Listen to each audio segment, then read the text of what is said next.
Welcome to Circuosity. I'm your host, Jim Strader-Sasser. Thanks for listening.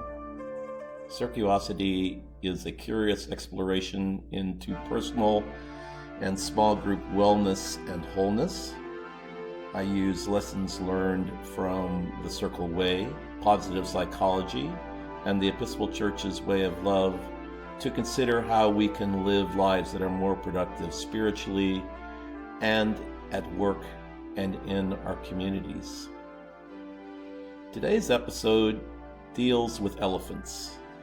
The elephants in our living room of our lives and how we learn to ride them. So let's begin.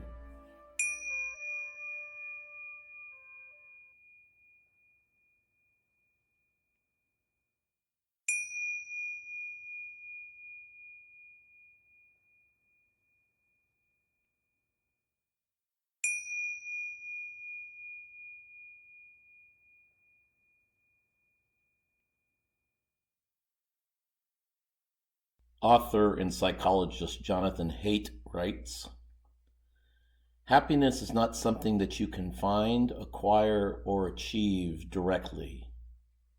You have to get the conditions right and then wait. Some of those conditions are within you, such as coherence among the parts and levels of your personality.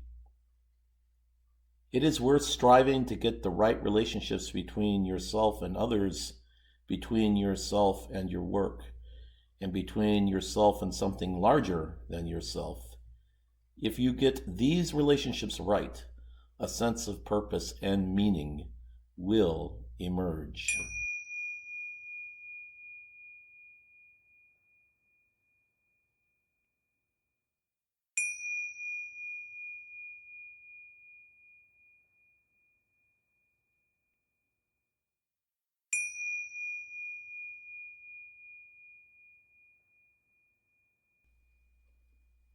There are three themes from last week's podcast that I want to bring forward into this week's podcast.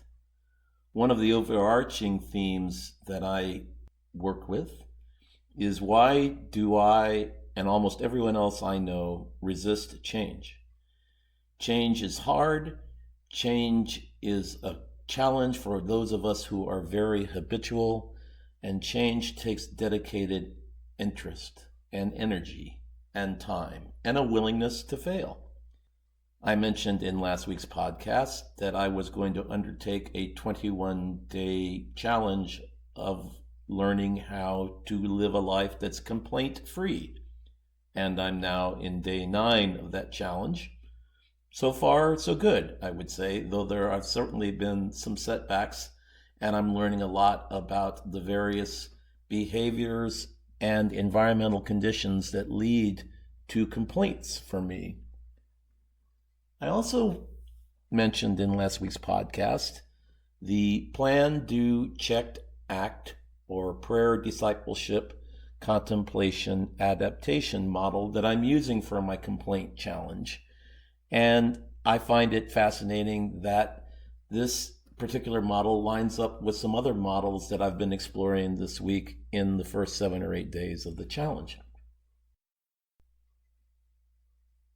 Jonathan Haidt's book, The Happiness Hypothesis, is one of the resources that I came across and decided to spend some time with this week.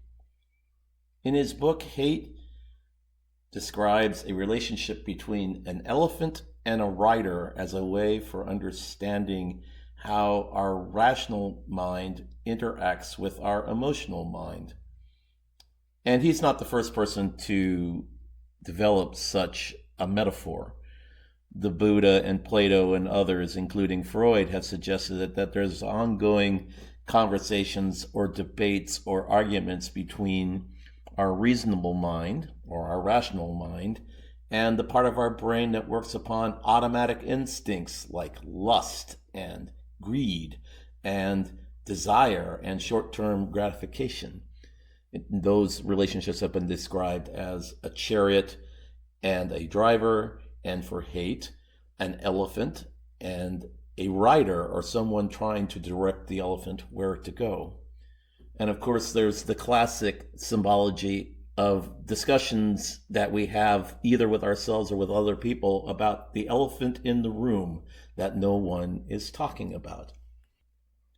Haidt observed in his life that he thought that the rider would have all of the controls to maneuver the elephant wherever the rider wanted the elephant to go, and quickly understood that that was not the case, and he wondered why. First, the elephant part of our brains is much older than the rational or reasoning part of our brains. Our ability to reason, or our neocortex, maybe as little as 400,000 years ago, maybe longer, but nonetheless, the elephant part, or the instinctual part, has been around for a lot longer. So we're still somewhat adolescent in terms of developing reason.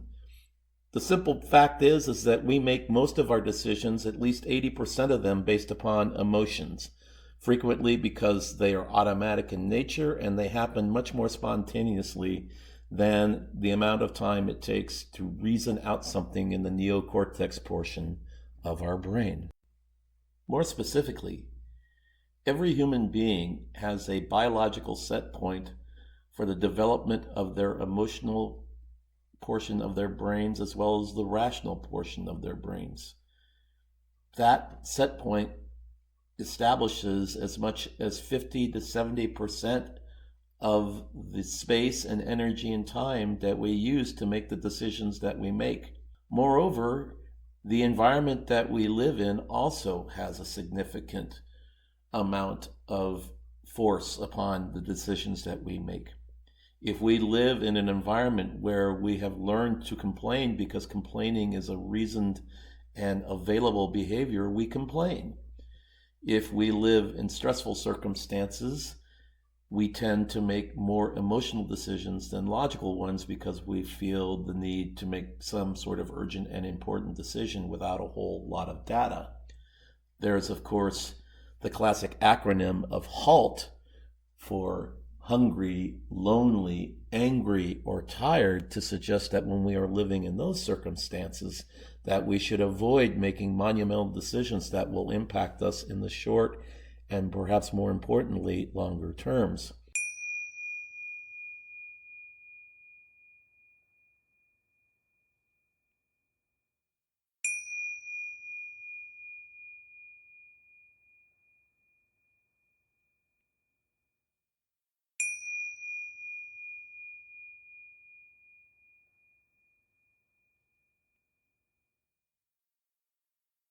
What may we do then?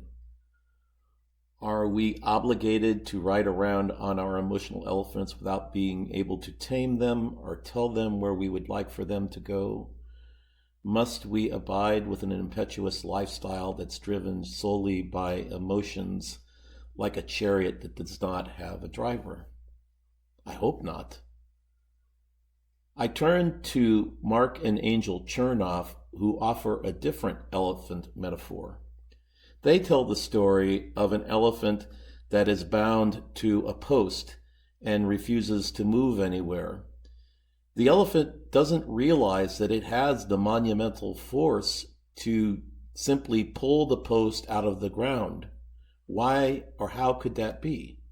Well, the elephant in this case was trained very early as a baby elephant to not move away from the post and was bound to that particular behavior. So even as the elephant matured, it had the long-standing belief that it couldn't break free from the post, when in fact it had all of the capacity to do so.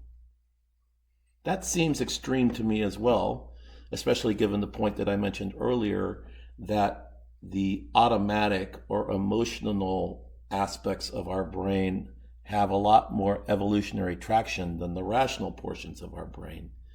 But I think what the Chernoff example offers is most important, and it certainly abides into the plan, do, check, act model, that if we spend dedicated and intentional time praying and contemplating upon a goal that we're yearning to achieve that will completely change our lives, then we stand a greater likelihood of being and living into the purpose that God desires us to have.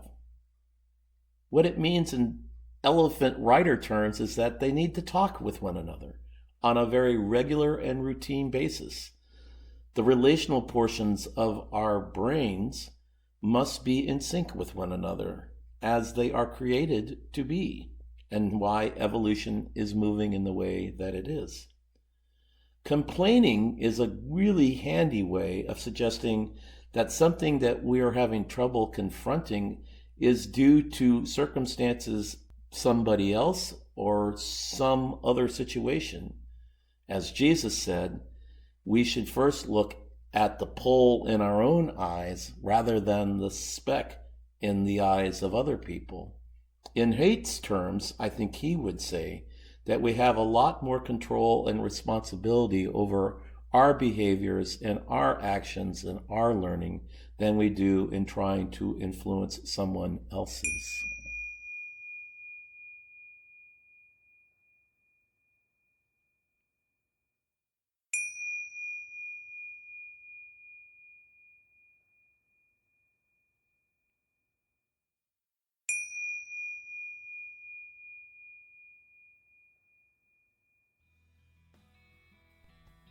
Here's what I'm learning in my 21-day complaint-free challenge. The elephant in my living room is that I'm a very emotional human being. And if I'm not mindful, I can make lots and lots of decisions that are very impulsive, very mercurial. And I'm also learning that that's a good thing because I do like taking actions. And a growth edge for me is to spend more time letting the rider of my reason mind converse with my emotions. And I need help in doing that. I'm fortunate to have a spouse who is a very rational human being. I'm also fortunate to have lots of good friends who give me great guidance and suggestions. And ultimately, I have a soul that is willing to take the time and energy to abide with me in this life of being human. So the 21-day challenge is offering all kinds of contemplative space for thinking about why I complain, when I complain, and what I might do instead of complaining. And it comes back to the primary purpose for this challenge, which is to be a happier, more joyful, more balanced person. And so I embrace the opportunity with a little bit of courage, with some forgiveness for myself and for other people, so that indeed by the end of these 21 days, I will be happier and the rider of my emotional elephant will be just a bit wiser.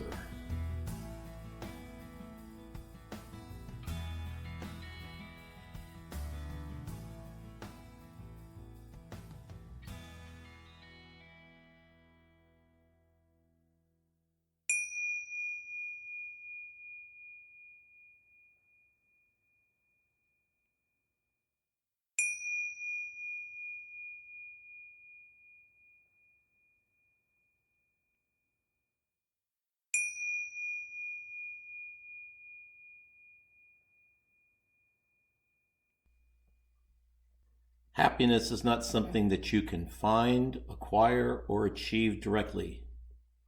You have to get the conditions right and then wait.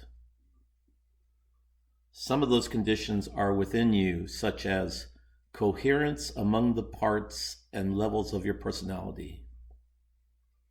Other conditions require relationships to things beyond you.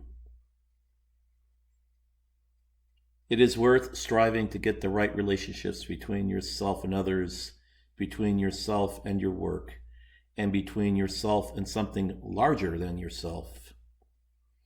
If you get these relationships right, a sense of purpose and meaning will emerge.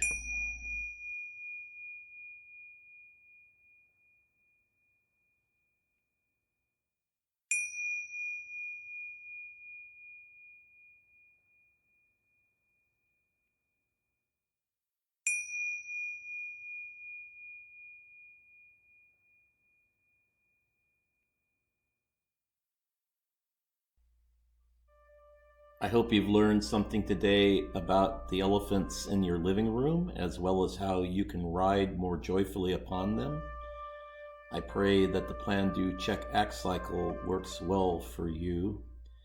And I invite you to check out the happiness hypothesis and other positive psychology tools and techniques that will benefit you and those persons you love and who love you. Thank you for listening to the podcast. If you find it value added and meaningful, please follow us on Podbean or on Twitter or on Facebook. And please invite one friend to join you in listening to the podcast so that perhaps together we can learn more from one another and make the world a better place. Until the next time, may the Lord bless you and keep you. May God make God's face to shine upon you and be gracious unto you. May the light of the divine come upon you and give you peace, joy, and renewed life. And the blessing of God be with you today and remain with you always. Until next time, farewell and goodbye.